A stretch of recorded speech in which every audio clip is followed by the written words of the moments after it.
Hi everyone, I'm Anagha from Access Language School, and in this session let us discuss about the types of OET letters which you may receive in your letter writing.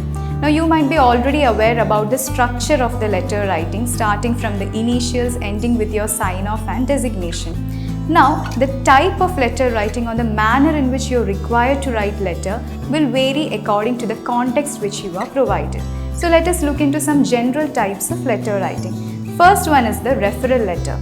In this case, the patient or the medical case is referred from one medical facility to another medical facility, maybe for higher treatment or any kind of medication or in case of any emergencies.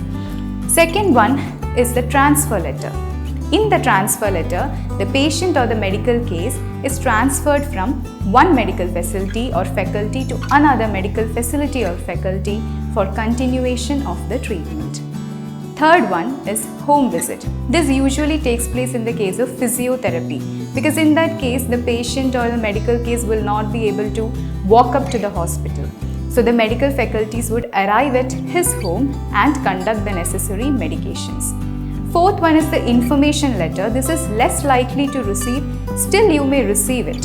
This is addressed to the school nurses and parents, maybe regarding diseases or any kind of epidemics.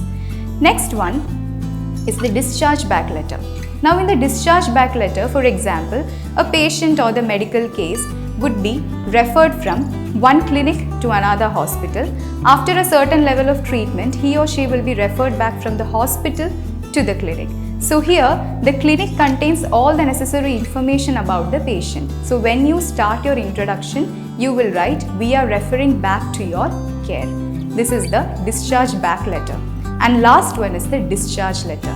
In the case of discharge letter, it is nothing but the patient is discharged back to his or her home within so and so days.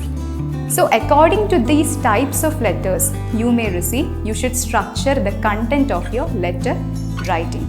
So I hope that the types of letter are clear to you, and whenever you receive a question, first of all try to understand what type of letter it is. Thank you.